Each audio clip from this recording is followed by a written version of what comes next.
Hello student, आज के इस वीडियो में क्लास 9 फिजिक्स चैप्टर 2 मोशन गति के 30 प्लस ऑब्जेक्टिव क्वेश्चंस आज की इस वीडियो में कवर करने वाले हैं। अभी से पहले हमने आपको और भी क्लास के ऑब्जेक्टिव क्वेश्चन करा रखे हैं जो आप लोग चैनल पर जाकर के देख सकते हैं।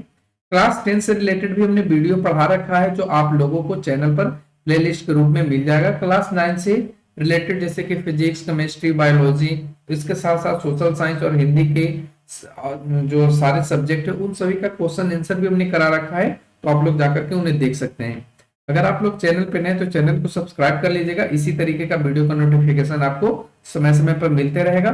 और भी कुछ नया करने की कोशिश कर रहे हैं आगे, तो हम यहाँ पे लाइव ही आने वाले बहुत जल्द हैं अगर आप लोगों का सपोर्ट रहा तो चलिए फर्स्ट क्वेश्चन को आप लोग देखिए। इस क्वेश्चन को इस हमने थंबनेल पर ही लगा दिया है, जैसा कि आपको यहाँ पे दिख रहा होगा। तो इस लेवल के हमने क्वेश्चन यहाँ पे शामिल किया है, जैसा कि आप देख पा रहे होंगे यहाँ पे।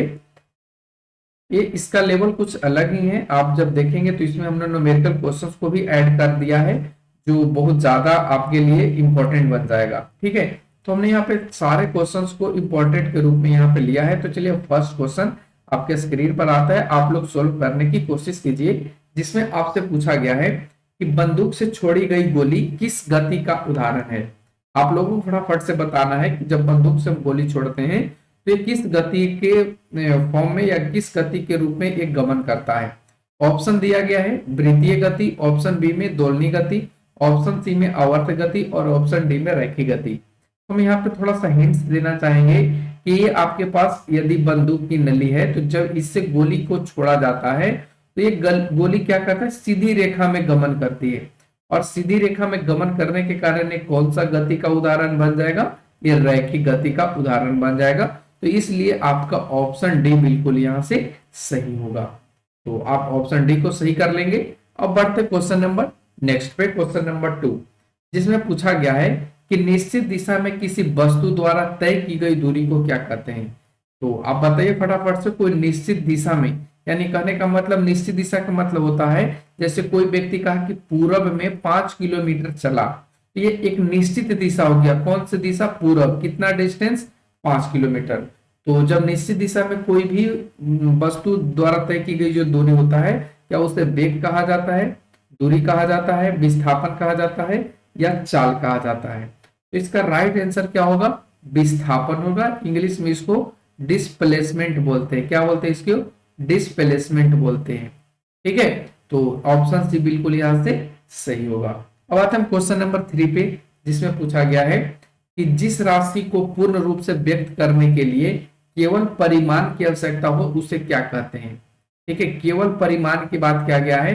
कोई भी राशि को केवल परिमाण की आवश्यकता हो उसे पूर्ण रूप में व्यक्त करने के लिए, तो उसे क्या कहेंगे? अदिश कहेंगे, सदिश कहेंगे, दोनों कहेंगे या इनमें से कोई नहीं। तो इस प्रश्न का राइट आंसर क्या बन जाएगा? ऑप्शन आपका ऑप्शन ए बनेगा, अदिश राशि। अदिश राशि क्या होता है? इसमें केवल परिमाण की आवश्यकता होती है। अगर हम सदिश राशि की बात करें तो सदिश राशि में आपको क्या क्या चाहिए? तो आपको डायरेक्शन चाहिए, दिशा चाहिए और प्लस में परिमाण चाहिए। इसमें दोनों चाहिए। जैसे कहने का मतलब 4 किलोमीटर उत्तर। ठीक है, 4 किलोमीटर उत्तर, इसमें परिमाण भी है और दिशा भी है। तो ऐसे चीजों को हम क्या बोलेंगे? आप सदिश राशि बोलेंगे। ठीक है, और जिसमें केवल और केवल परिमाण दिया हो, जैसे कि 4 किलोमीटर, तो ये 4 किलोमीटर या 4 किलोमीटर प्रति घंटा दे दिया या कोई चाल दे दिया, तो ये जो चाल होगा ना वो आपका अदिश राशि आएगा। ठीक है, तो आप समझ पाए होंगे क्वेश्चंस का मतलब कि अदिश राशि कौन होगा, सदिश राशि कौन होगा। अब पढ़ते हैं आगे के क्वेश्चन, क्वेश्चन नंबर 4, जिसमें पूछा गया है कि किसी वस्तु द्वारा इकाई समय में तय की गई दूरी को क्या कहते हैं। बहुत अच्छा क्वेश्चन है, इकाई समय में तय की गई दूरी पूछा है। ठीक है, ऑप्शन दिया गया है वेग, दूरी, विस्थापन, चाल। तो इकाई समय में जो तय की गई दूरी होगा उसको हम लोग क्या बोलते हैं? चाल बोलते हैं। और आप लोग एक फॉर्मूला जानते होंगे, चाल बराबर दूरी बटा समय। ठीक है, तो क्वेश्चन में कहा गया है कि इकाई समय में, इकाई मतलब 1 सेकेंड में, ठीक है, चली गई जो डिस्टेंस होगा, यानी 1 मीटर हो, 1 सेंटीमीटर हो या 1 मीटर हो, तो इस चीज को हम लोग क्या बोलेंगे? 1 मीटर प्रति सेकेंड। तो ये किसका यूनिट होता है? चाल का होता है। तो आप ऐसे भी इसका राइट आंसर कर सकते थे चाल। ठीक है, तो ये फॉर्मूला भी आपको ध्यान रखना है। अगला क्वेश्चन आएगा क्वेश्चन नंबर 5, जिसमें पूछा गया है एक गाड़ी का ओडोमीटर क्या मापता है? बताइए फटाफट से कि गाड़ी का जो ओडोमीटर है वो क्या मापता है। तो ऑप्शन ए में वेग मापता है, दूरी मापता है, विस्थापन या चाल मापता है। तो देखिए ओडोमीटर है वो आपका क्या मापता है? दूरी को मापता है। तो ऑप्शन बी यहाँ पे राइट होगा। और इसी क्वेश्चन में अगर ये पूछ लिया जाए कि स्पीडोमीटर क्या मापता है, तो स्पीडोमीटर क्या मापता है? तो ये चाल मापता है, या इसको इंग्लिश में कहेंगे तो स्पीड को मापता है। तो ये भी आपको ध्यान रखना है, स्पीडोमीटर को भी। और यहाँ पे हमने ऑडोमीटर को बता ही रखा है कि ऑडोमीटर किसको मापता है? दूरी को। कहने का मतलब कि जैसे मान लीजिए कि ए से बी 5 किलोमीटर है और कोई व्यक्ति इसे 40 किलोमीटर प्रति घंटा की रफ्तार से इसको कवर कर रहा है, तो यहां से यहां तक जाने में जो भी उसको डिस्टेंस बताएगा 5 किलोमीटर, वो आपका ऑडोमीटर होगा। ठीक है, और जो ये चाल बताएगा ये कौन सा हो जाएगा? स्पीडोमीटर हो जाएगा। तो दोनों चीजों को हमने यहाँ पे कवर करवाया, आपको ध्यान भी रखना है। आता है आगे का क्वेश्चन, जिसमें पूछा गया है कि सिलाई मशीन के सुई की गति किस गति का उदाहरण है? और बहुत से बच्चे सिलाई मशीन को देखे भी होंगे, और सिलाई मशीन का सुई जो देखे होंगे आप किस तरीके से धक धक धक धक चलते रहता है। तो ये बताना है कि आपको ये किस गति का उदाहरण है। ऑप्शंस दिए गए हैं। ऑप्शन की बात करें तो ऑप्शन ए में वृत्तीय गति, बी में दोलनी गति, सी में आवर्त गति और डी में रैखिक गति। तो देखिए यहाँ पे इसका राइट आंसर हम सबसे पहले आपको बता दें, ये आपका आवर्त गति होगा। वृत्तीय गति का मतलब होता है वृत्ताकार पथ पे जो भी गमन कर रहा है उसको हम लोग क्या बोलते हैं? वृत्तीय गति से। दोलनी गति का मतलब होता है जैसे घड़ी का सुई। ठीक है, घड़ी का सुई क्या होता है? दोलनी गति के रूप में इस तरीके से डोलते रहता है। दोलनी गति मतलब डोलना। ठीक है, ये आपका दोलनी गति होगा। आवर्त गति का मतलब एक ही जगह बार बार आते रहना, एक ही जगह बार बार आते रहना, इसको हम क्या बोलेंगे? आवर्त गति। अब हम रैखिक गति की बात करें तो जो सीधी रेखा में गमन करे, जो सीधी रेखा में गमन करे, जैसे बंदूक की गोली। बंदूक की गोली क्या है? बंदूक की जो हम गोली को छोड़ते हैं, ये रैखिक गति का इसका उदाहरण बन जाता है। तो इसलिए ऑप्शन सी बिल्कुल यहाँ पे सही होगा, आवर्त गति। अब आते हैं क्वेश्चन नंबर नेक्स्ट पे, जिसमें पूछा गया है निम्न में कौन अदिश राशि है? ऑप्शन दिए गए हैं, ऑप्शंस को आप ध्यान से देखिए और बताइए कि अदिश राशि कौन है। ऑप्शन में दिया गया विस्थापन, त्वरण, चाल और वेग। देखिए अदिश राशि क्या होता है? इसमें केवल और केवल परिमाण की आवश्यकता होती है, इसमें दिशा की कोई आवश्यकता नहीं होती है। अगर हम बारी बारी से बात करें तो विस्थापन में दिशा की आवश्यकता होती है। जैसे कहा जाता है कि 4 किलोमीटर दिल्ली से यहाँ पे लिखते हैं दिल्ली से बिहार, दिल्ली से पटना आया, दिल्ली से क्या आया? पटना आया। तो ये एक डायरेक्शन दिया गया। ठीक है, तो विस्थापन तो इसका राइट आंसर होगा नहीं। थोड़ा सा पेन को हम चेंज करना चाहेंगे, पेन को हम कर लेते हैं ये वाला। ठीक है, तो ये आपका आएगा नहीं। त्वरण की बात करें तो ये तो त्वरण तो बिल्कुल नहीं आएगा, वेग बिल्कुल नहीं आएगा। तो इस प्रश्न का राइट आंसर क्या बनेगा? ऑप्शन सी, चाल। ठीक है, तो आप चाल को सही कर लेंगे। अगला क्वेश्चन आता है जिसमें पूछा गया है कि समय के साथ वेग में परिवर्तन की दर को क्या कहते हैं? ऑप्शन आपके सामने आने वाले हैं, जैसा कि आप स्क्रीन पर देखेंगे कि समय के साथ जब वेग में परिवर्तन आता है तो उसको क्या कहते हैं? ऑप्शन ए में विस्थापन, त्वरण, चाल या वेग। तो समय के साथ जब वेग में परिवर्तन होता है तो उसको हम लोग क्या बोलते हैं? त्वरण। आप लोग को फॉर्मूला भी होगा कि v माइनस यू बटा टी। यू क्या है और v क्या है ये भी आपको पता है। u आपका प्रारंभिक वेग है। क्या है? u आपका प्रारंभिक वेग होता है। अगर हम v की बात करें तो ये आपका अंतिम वेग होता है। और जब अंतिम वेग में से प्रारंभिक वेग आप घटा देंगे और उसको टाइम से भाग दे देंगे, समय से भाग दे देंगे, तो आपका त्वरण निकल करके आ जाएगा। त्वरण की एक फॉर्मूला भी है, आपको ध्यान रखना है, मीटर प्रति सेकंड स्क्वायर। ठीक है, अब बढ़ते आगे के क्वेश्चन नंबर 9 पे। देखिए क्वेश्चन नंबर 9 बहुत इजी है, जिसमें आपसे पूछा गया है कि त्वरण का ऐसे मात्रक बताएं। तो ये प्रश्न आप खुद से कर लीजिए, हमने आपको पीछे वाले क्वेश्चन में इसके बारे में हिंट्स दे दिया है। तो चलिए अब हम बढ़ते हैं क्वेश्चन नंबर 10 पे। क्वेश्चन नंबर 10 में कहा गया है कि यदि कोई व्यक्ति पटना से रांची जाता है और पुनः रांची से पटना वापस आ जाता है तो उस व्यक्ति का विस्थापन क्या होगा? बहुत अच्छा क्वेश्चन है, आप इसको पहले समझिए कि ये कोई व्यक्ति है ए और यहां से ये बी की तरफ जा रहा है, जिसका स्टेशन X है और इसका स्टेशन वाई है।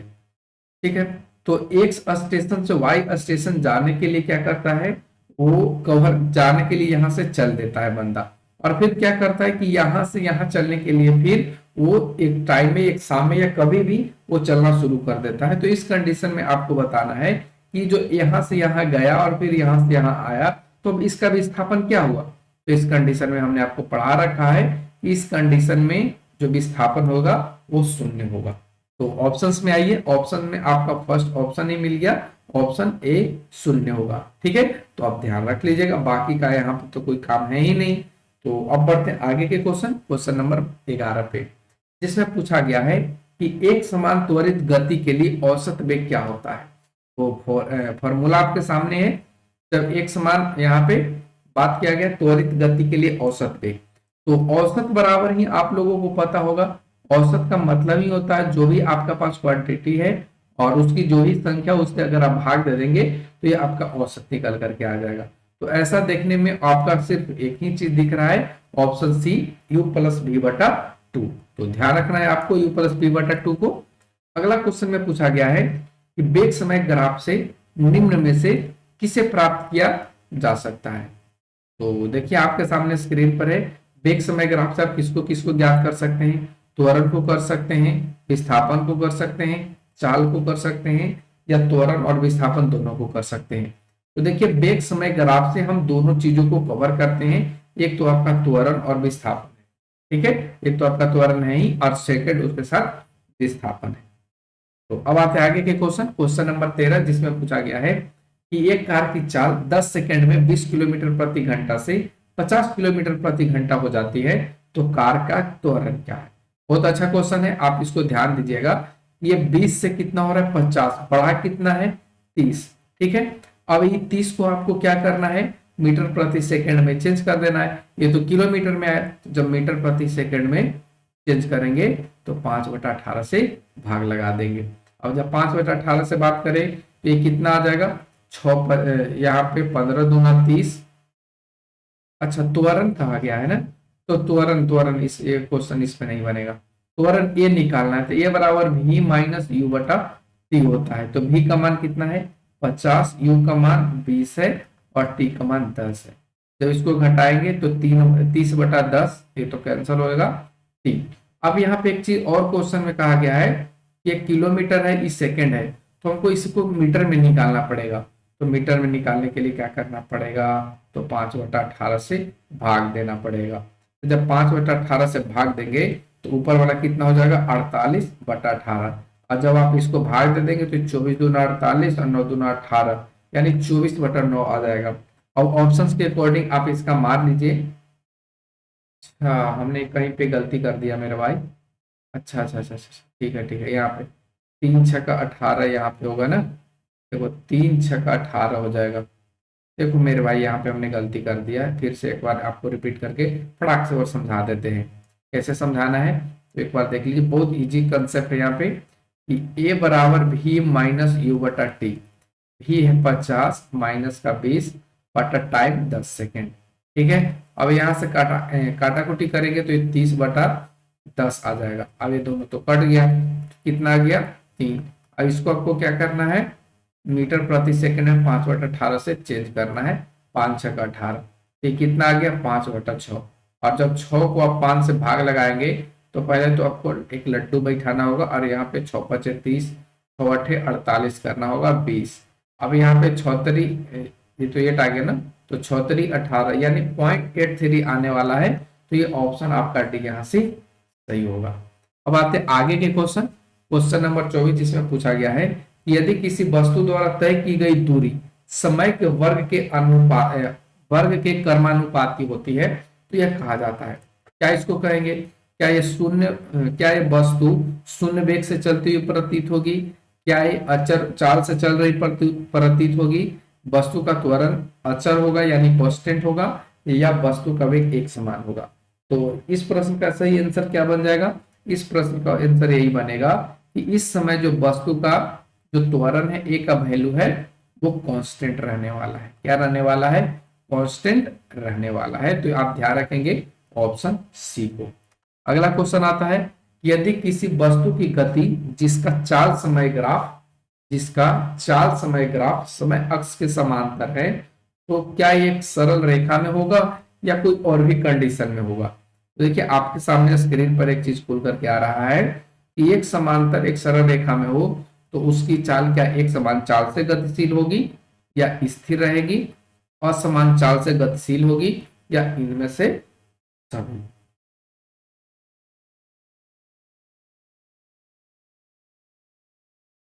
तो ऑप्शन के अकॉर्डिंग आप लोग फटाफट से बताइए कि इस प्रश्न का राइट आंसर क्या बनने वाला है।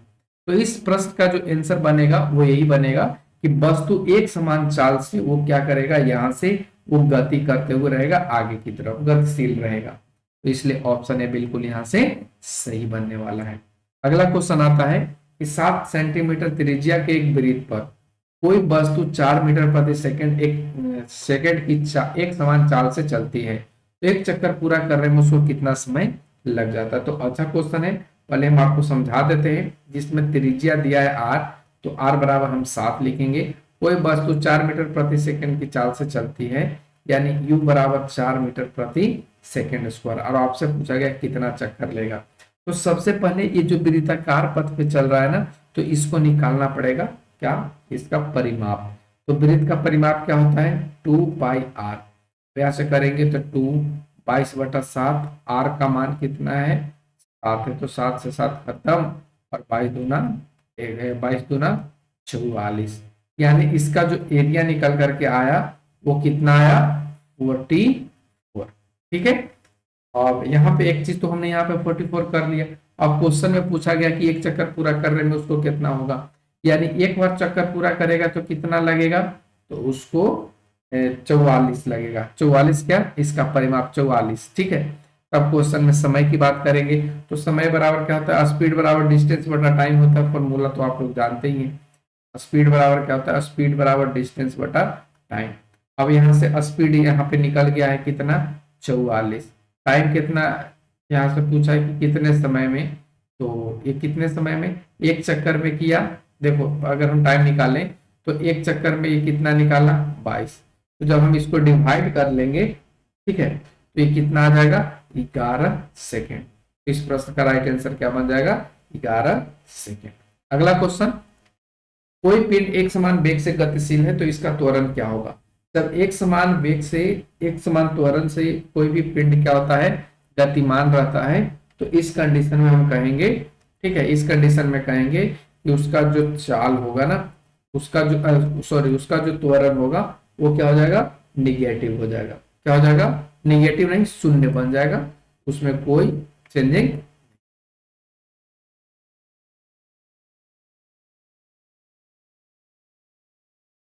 अगला क्वेश्चन, यदि कोई वस्तु किसी निश्चित दिशा में एक समान त्वरण से गतिमान हो तो उसका वेग समय क्या ग्राफ होगा। वेग समय का ग्राफ यहाँ पे पूछा है कब, जब कोई वस्तु एक निश्चित दिशा में एक समान त्वरण से गतिशील है।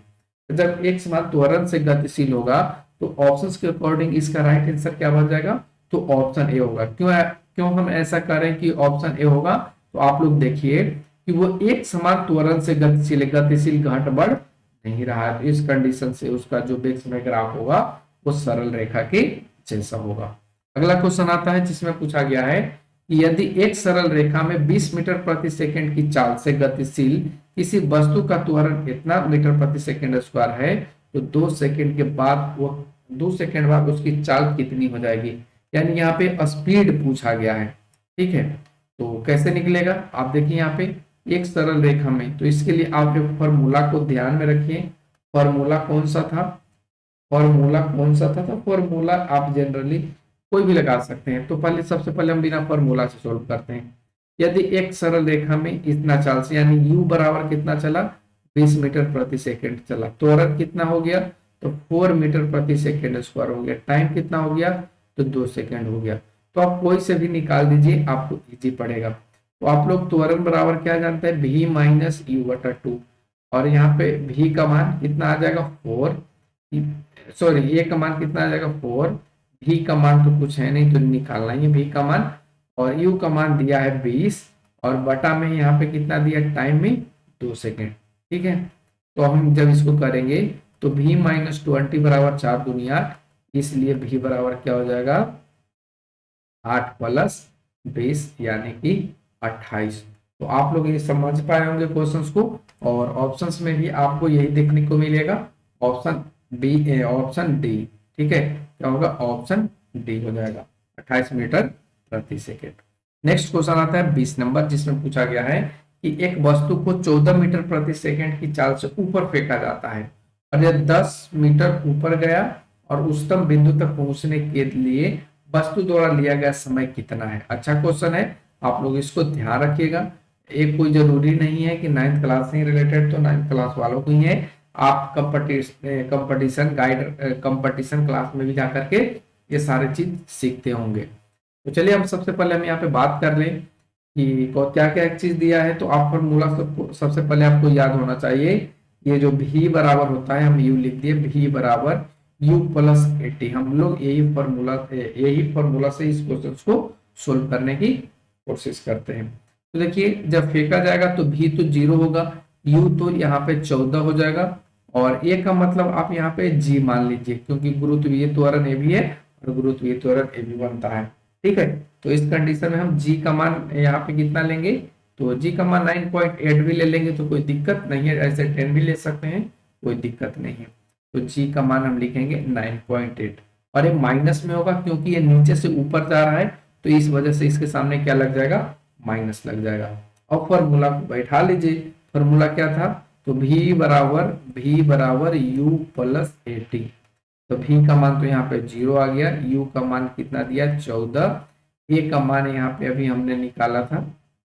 ठीक है, a का मान कैसे निकला, तो आपने देखा ये तो निकला नहीं, t निकला था। ठीक है, तो a का मान यहाँ पे कैसे निकलेगा, तो a का मान तो यहाँ पर रखना ही नहीं है मेरे भाई, एक का जगह पे हमको क्या रखना है, g रखना है। g का मान कितना लेना है 9.8 रखना है, और t हम लोगों को निकालना है। तो t जैसे निकालना वैसे छोड़ देंगे। अब यहाँ पे 14 करेंगे, इसके आगे तो माइनस लगेगा ना, क्योंकि यहाँ पे ये पर्सनली यहाँ पे देखा जाए तो नीचे से जब ऊपर जाता है तो इसका जो मान होता है वो ऋणात्मक हो जाता है। ठीक है, तो अब यहाँ पे -9.8 t लग जाएगा। तो अगर हम t बराबर निकालेंगे तो 4/14/98, पॉइंट में 9.8, तो हम इसको जब चेंज करेंगे तो 140/98, और इसको जब काटा पीटी मचाएंगे तो आपके सामने ऑप्शन ए निकल कर, ऑप्शन बी बिल्कुल आपके सामने आ जाएगा, ये वाला 1.43 सेकेंड। तो उम्मीद करते हैं आपको 20 तक क्वेश्चन अच्छे से समझ में आ गया होगा। अब हम आते हैं आगे के क्वेश्चन। यदि कोई वस्तु किसी इमारत से गिरती है और 4 सेकंड बाद भूमि से टकराती है तो भवन की ऊंचाई कितनी है। बहुत अच्छा क्वेश्चन है, बहुत इजी क्वेश्चन, आप इसको आसानी से निकाल लेंगे। सिर्फ हम यहाँ पे फॉर्मूला बता देते तो वीडियो बहुत लॉन्ग हो जाएगा। ठीक है, तो 21 का क्या इसका आंसर बनेगा, तो 21 का आंसर आपका बन जाएगा ऑप्शन ए 80 मीटर। और फॉर्मूला की बात करें तो फॉर्मूला आपके साथ लगने वाला है S बराबर UT प्लस हाफ GT के स्क्वायर।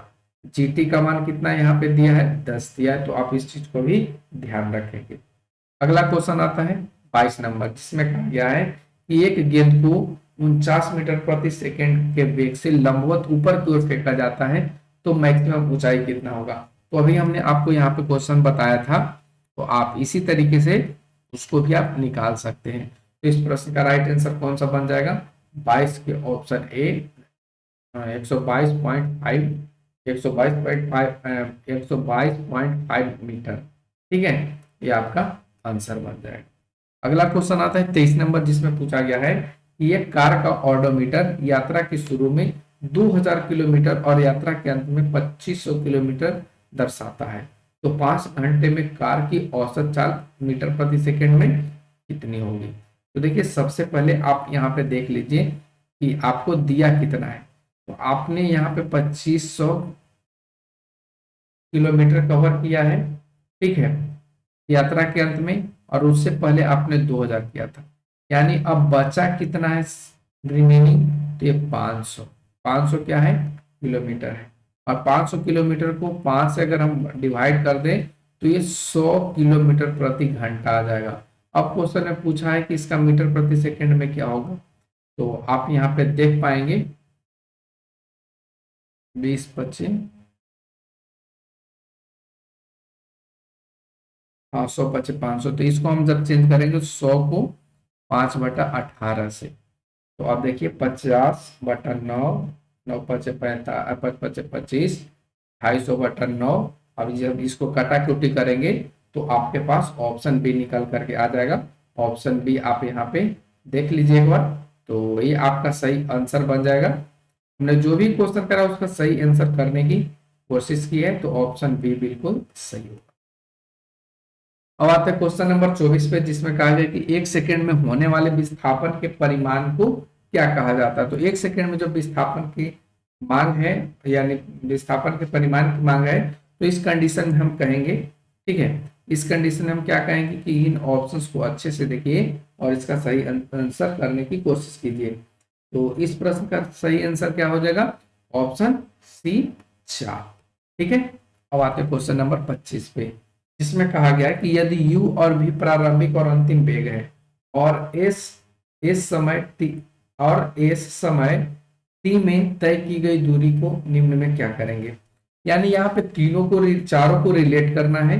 तो रिलेट आप कौन सा फॉर्मूला में कर पा रहे होंगे, जैसा कि आपके पास स्क्रीन पर दिख रहा है, वो दिख रहा है v² बराबर u² प्लस 2as, ठीक है। तो 25 का सही आंसर क्या बन जाएगा, ऑप्शन ए। अब आते हैं क्वेश्चन नंबर 26, जिसमें कहा गया है किसी वस्तु का वेग क्या दर्शाता है। क्या दिशा को दर्शाता है, विस्थापन को दर्शाता है, चाल को दर्शाता है, या आपको यहाँ पे ए और सी दोनों को दर्शाएगा। इस कंडीशन में ऑप्शन डी सही हो जाएगा। ए और सी दोनों को दिखाने के लिए ये बात कर रहा है, ठीक है। अब आते हैं आगे के क्वेश्चन, क्वेश्चन नंबर 27, जिसमें पूछा गया है कि ऋणात्मक त्वरण को क्या कहा जाता है। तो ऋणात्मक त्वरण को सिंपली आप लोग जानते हैं, उसको मंदन कहा जाता है। क्या कहा जाता है, मंदन। तो इस प्रश्न का राइट आंसर क्या बन जाएगा, ऑप्शन ए बन जाएगा। ऑप्शन ए आपका मंदन, ठीक है। अब बढ़ते हैं आगे के क्वेश्चन। आगे का क्वेश्चन 28 नंबर, जिसमें कहा गया है कि तय की गई दूरी शून्य हो तो विस्थापन क्या होगा। ऑप्शंस पे आए तो ऑप्शन आप देख पा रहे होंगे, इस प्रश्न का ऑप्शन क्या हो सकता है। क्या शून्य हो सकता है, शून्य नहीं हो सकता है, लिए गए समय पर निर्भर करता है, या शून्य होना चाहिए। ये 4 ऑप्शन हमने यहाँ पे रख रखा है, आप लोग फटाफट से बताइए कौन सा मंजूर हो रहा है, ठीक है। तो इस प्रश्न का क्या राइट आंसर बन जाएगा, इसकी बात करें तो ये आपका ऑप्शन डी बन जाएगा, शून्य होना चाहिए। क्या होना चाहिए, शून्य होना चाहिए। अब आते हैं हम लोग क्वेश्चन नंबर 29 पे, जिसमें कहा गया है कि जब कोई वस्तु समय के बराबर अंतराल में असमान दूरी को तय करती है तो इस गति को क्या कहा जाता है।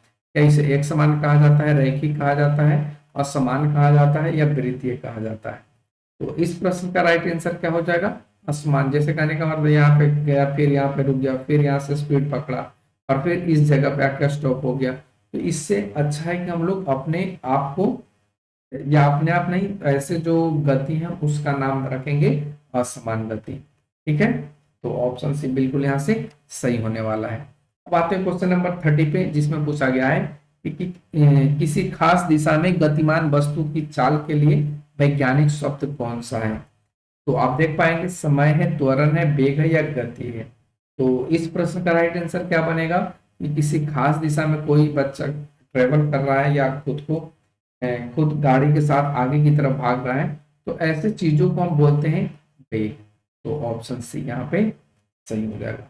नेक्स्ट क्वेश्चन कि वेग समय ग्राफ के अधीन का क्षेत्र क्या कहलाता है।